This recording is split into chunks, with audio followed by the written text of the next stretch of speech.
I heard that hips don't lie, but numbers don't lie either. DEVU, according to the numbers, have been winning the draft for 2 games now. What is that lineup rating? 9.9 to 4.5? Almost perfect? What? 9.9?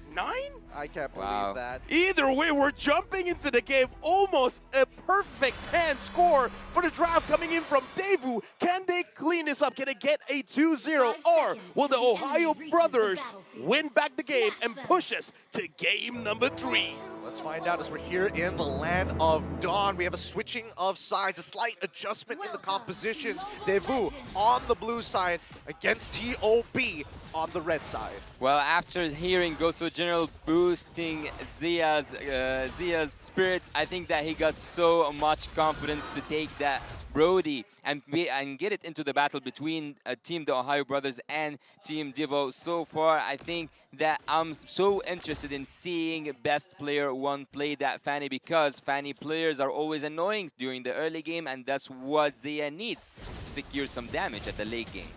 I think that, especially for Zia, I've seen his streams, I've seen him actually play this Fanny. He's very competent on it, and he's able to get double digits in terms of kills, but closing out the game, it's not up to him. That's the problem with the Fanny, right? You get this big snowball, but you're still dependent on the rest of your teammates to kind of close out the game to help you get those structures. The real problem is whether or not Zia can actually survive against Carvey until the reinforcements show up. And also Fanny was that emblem. She can actually deal a lot. Oh, Magister.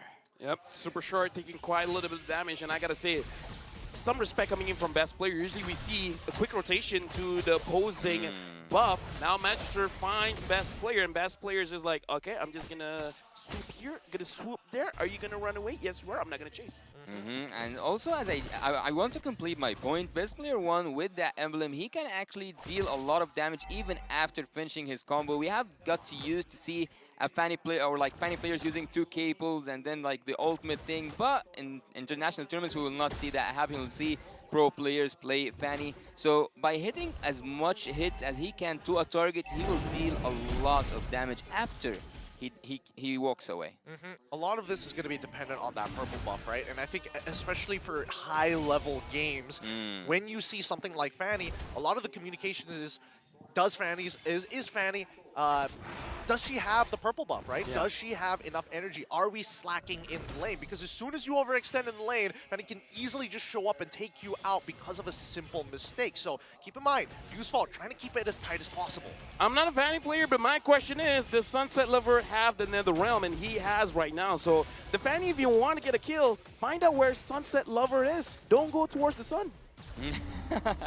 If you come close to the sun, you will get burned for sure.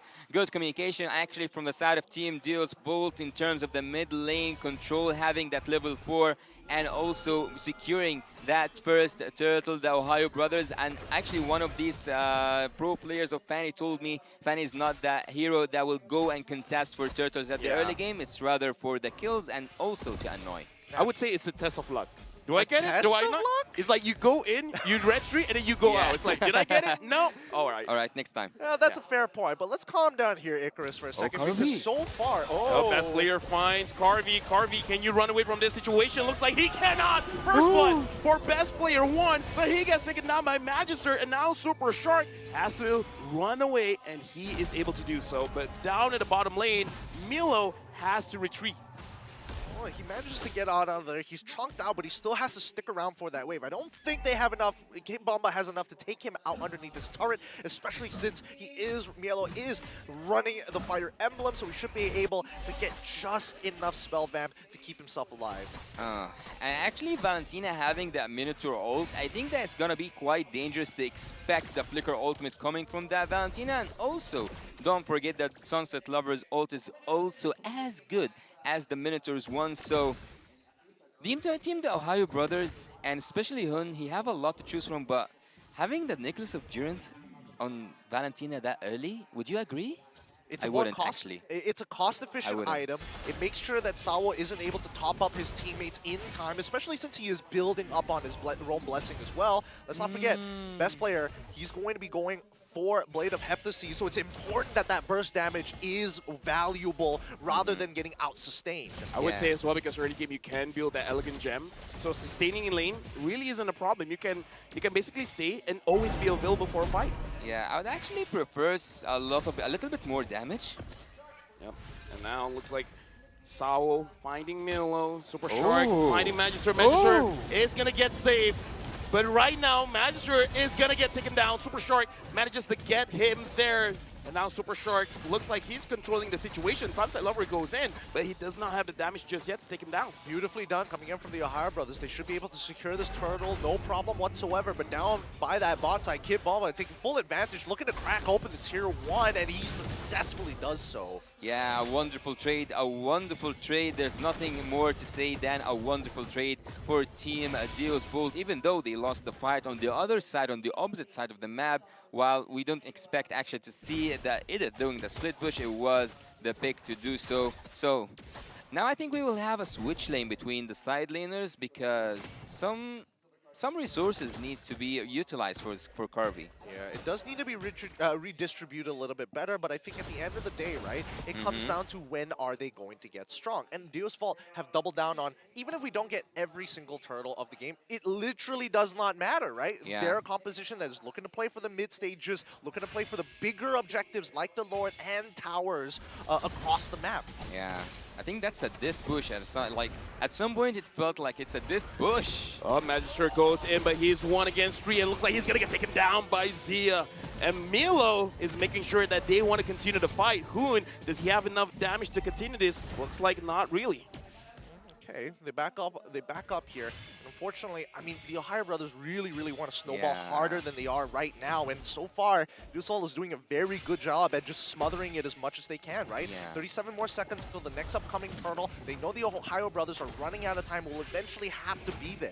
Yeah, it's actually quite open. It's actually quite clear that Team the Ohio Brothers need or claim that top lane turret, and they do get it. So for Team the Ohio Brothers so far, things didn't look that good, even though they took the turtle or like the 3 turtles last game. This game is actually quite equivalent to the previous one in terms of the Ohio Brothers having a really good early game, but they couldn't maintain it.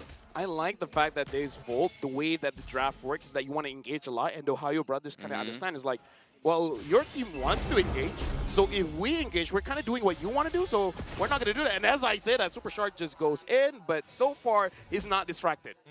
He got out of there pretty safely. Now the turtle is going to get started by the Ohio brothers. I mean, the assignment has been set for Super Shark, right? He's looking to instigate and try to get as many resources out of Deus Vault as possible. And if he does get an ultimate, that's a really big win for the Ohio brothers. At the end of the day, right, Deus Vault, they're like, okay, you want to sit on top of Turtle? Kind of whatever. We want to go for the big counter engages. We got the Minotaur as well. We don't necessarily have to do much unless the Ohio brothers instigate it. Yeah, the Ohio brothers with that zoning, it's a really beautiful job to do actually down there at the bot lane. And also, I would say that Zia at this moment have his best time ever.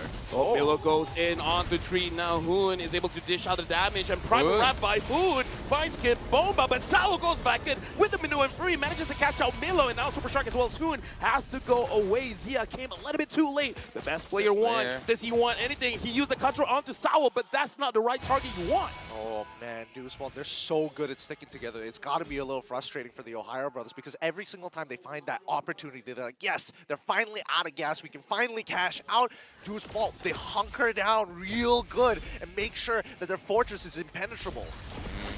And even though actually you have that Fanny, I was actually about to criticize the Fanny or the best player one because he haven't been showing us a lot of split bush, which is one of the most valuable things that Fanny players can offer, and he does answer me and he does go to that top lane and manages to split Team Deus Vault apart. Well, actually they are now down in numbers, but nothing's gonna happen. They need a spark. Right now as well, Magister goes in, finds one target. Is that going to be enough? Boone already uses the NetherRealm trying to protect his team. And Carvey is able to get out of that bad situation. Milo engages, but looks like not the target that he wants. Magister goes back in, but looks like Milo is too tanky for this situation. And Zia is just free hitting onto Sao. Sao is trying to survive, but Zia knocks him down. okay. I thought maybe the execution coming in for the Ohio brothers was almost lacking there because Harvey probably should have died, but I think it was a better option for Zia to not use his flicker considering what happened in game number 1. They looked for the punish, they isolated Sawo, and now we have a problem with Super Shark, who ends up dying, and Zia has got to run. Yeah, now Zia, Milo, as well as Goon is there. Are they going to help out? Are they going to be enough? Milo goes back in. Kid Bomba has to dash away, and Zia survives. Sunset Lover is going to flank from the side. Will he be there? Milo gets taken down. The Ohio brothers losing members. The Ohio brothers are losing members, but they are winning turrets. Best player one on the other side of the map managed to take that second tier and also managed to steal that blue buff. So Team the Ohio brothers, even though they lost that fight on bot lane, they have got a really fair trade in my opinion, but the Lord might go down without even contesting. Yep, this is the most important objective here, right? This is what Dude's Vault plays for. You can have as many turtles as you want. Doesn't matter us as long as we get this Lord.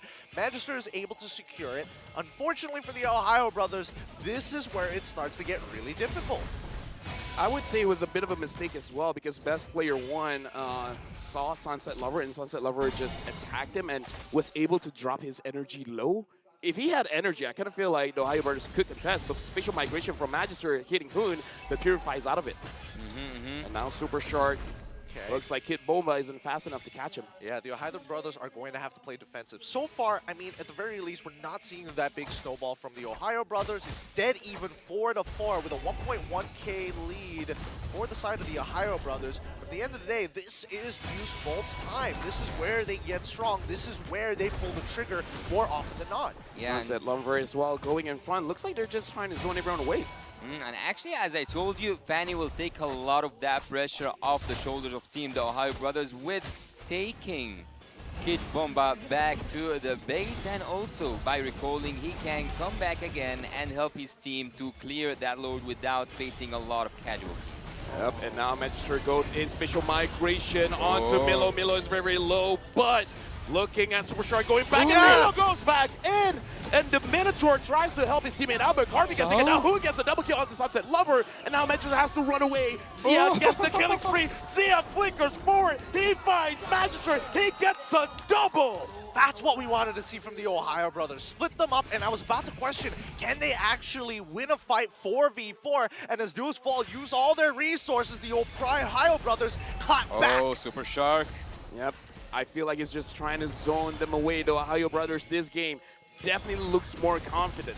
Yeah, that's what I said about the constant pressure at the early game, and having that Fanny serves that purpose to its limits.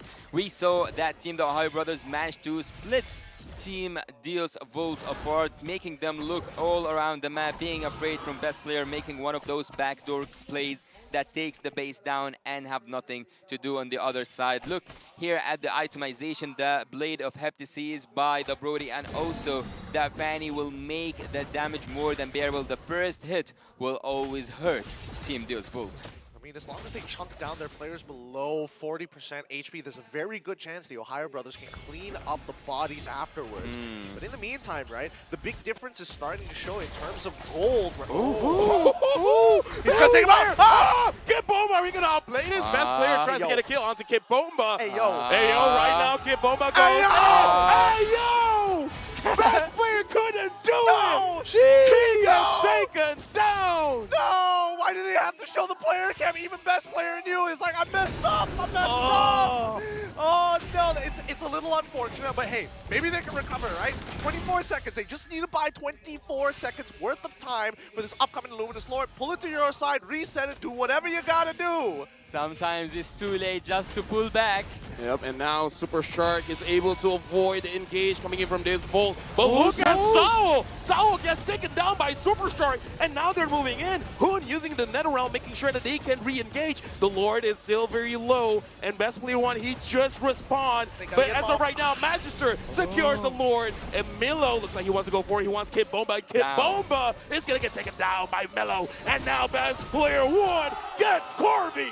All right. Good recovery. They did lose the Lord, but at least the Ohio brothers, they're like, don't worry, best player. We got this. We're going to make something happen for you. And they were able to make it happen. And even best player is like, I'm going to return the favor. Give me a purple buff. Let's start defending this upcoming Lord-empowered minions. and also cleaning things off by best player was kind of his thing from the early game. What was that damage from the Bonaparte memory? Look, it hurts. That's some big damage. Oh, yeah. So much. But even though DEVU were the ones who got that very first Lord, it feels like the Ohio brothers have the empowered minions here as they're pushing in these lanes pretty quick. Yeah, I just gotta say, Zia did a lot of damage without the Demon Hunter Sword just now. Now he has it. Sao, you can't tank that much. yeah, he cannot take a lot of damage. As I told you, in case a tank dies a lot at the early stages, he will not be able to bear with the damage coming from the marksman, coming from any damage dealers, let's say, from the other opponent team. Team DEVU's Volt right now, I think it's really hard for them to bounce back, even though they have a really good draft. All the numbers were in their favors, but again, this is not a game about numbers only. This is also a strategy game. So far, so good for Team the Ohio Brothers. They are the ones who managed to play their strategy quite well. I mean, they got to find a way around it, right? DEVU, they're now starting to realize that, okay, Zia is quite a problem here. It's going to be a little difficult to get on top of it considering there's so much counter-engage, and more so that Super Strike can bail them out of tough situations. I think as of yet, because Zia is playing with that flicker, Magister might have to change his focus now to look for Zia and maybe get a follow-up from Salvo. Maybe even Kid Bomba might actually have to go for the onward flicker play. And this is why I say, you know, using a Guinevere against a draft that has a lot of dashes is going to be very, very difficult. And honestly, this is one of those interactions that it's always a question. But if the Guinevere goes in with a spatial migration, if Zia is fast enough, he can stun it up and then just goes away. Yeah, but look at this. If you said that he will make that stun, look at also you have Sao. He can knock up Zia and put him upon the ultimate of Magister. So there's a lot of possibilities where Zia is actually, or like Brody is actually a really bad pick here, but he managed to pull that off. 4-0-4. That's a really good KDA so far in terms of the draft against him. He's doing more than fine, but the maestro behind everything, the mastermind, and the one in control of the strings is actually Hun. I don't know. I don't know. I think the Brody is completely okay considering what their draft is aiming to do. But I do agree with Hoon here. It's really important that he's able to kind of gel this team together. Wherever there are holes, he has an ultimate to see. Oh! Yep, Purify used by Super Shark. Magister, a very good catch there. But looking at best player one, he's flanking, and DEVU, they might not know what's going on. This is kind of looking good. Mielo, I'm looking for the Oh! edge. Harvey gets taken. Oh, but look at best player. He goes from behind. And now there's no more Nether Realm from both sides of the team. Sao is going to get taken down. And best player tried to get a kill onto Harvey. Did not succeed. Killing spree for Hoon. And now Hoon has to go away. I don't know how Harvey has been surviving so many attempts by best player. I mean, his positioning is real nice, real sharp. He makes sure that he's not overextended, but more so he holds on to that slide tackle like his life depends on it in every type of situation. If you look at the damage dealt, Hoon, he's been able to get some good Terrifies, but not exactly onto Harvey just yet, and not in a way that can actually be converged upon. Zia is doing a great job with his positioning this time compared to game number one, and now with the Lord in their grasps, I don't know whether the Ohio brothers want to instigate a fight or just focus on securing the Lord. Yeah, I think they should just zone that Lord out and take that Lord down. Team the Ohio brothers at this moment had to relocate, to reposition themselves, and also not just that. Actually, Hun, in all of these things happening on the screen right now, he managed to get that freeze, so we might see an outplay. We might see Hun actually taking a risk and then playing with the minds of Team DEVU's Volt. I would say right now the pressure is definitely on the gold laners as well as the mid laners, because it looks like both teams, they're really aiming for those damage dealers. And I got to say, if DEVU, they made sure that Carvey stays alive long enough, I feel like they can defend this. But the moment Carvey is out, and even Sunset, if Sunset Lover gets taken out as well, then it might be game over. Yeah, it could be really tough here, especially with the Luminous Lord walking down towards the inhibitor sides, right? I mean, so far, Magister has been trying to punish Super Shark at the very least, trying to get at least the Purifies down from the side of the Ohio brothers to maybe set up for something bigger. Yeah, it might be so hard to defend this, to be honest. It might be so difficult for DEVU. And right now, looks like the Ohio brothers, they're going inside the base. The Lord managed to get one inhibitor. The Ohio brothers are trying to focus on the mid. The minion is not there, but Zia wants to force it out. Just a few more hits left. Even best player's trying his best, but this is it doesn't want to go down. Nope, nope. Does I not forgot wanna the go. English word for it. Stubborn. Yes. Stubborn. So stubborn. Very stubborn indeed, but I think it's the Ohio brothers showing respect. If they go for this engage, they know that mid lane. Milo and Fury is going to come. And now I'm looking at Milo. Milo goes in. He finds Carby. Carby instantly gets taken out. No Netherrealm there. And now Magister manages to find best player, but the Netherrealm helps him survive. Now the immortality has been used by best player, and best player gets taken down by Kid Bomba. And now Zia is still alive. Sunset Lover pulls in tree. Hood is still alive. Unstoppable for Zia. And now Magister, he's still tanky. He tries to go away, but Zia has the damage. Kid Bomba and Magister now no more immortality for the Bomba. Milo goes back in. And now monster kill for Zia. This is the Ohio brothers game. They can end this, and they do. We're going to game number 3. Great game coming up from the Ohio brothers. Similar to game number 1, but they fixed up all the problems. And more importantly, Zia this time not getting caught out as easily as he did. Couple of blunders, but at the end of the day, it's about the recovery more than the blunder itself. The confidence is the key for team the Ohio brothers right now. They have found their own rhythm. Right now, they are on the right way. We saw how much beautiful that draft was executed and how much the numbers could actually be wrong in terms of the AI that we saw earlier on. We didn't see that draft win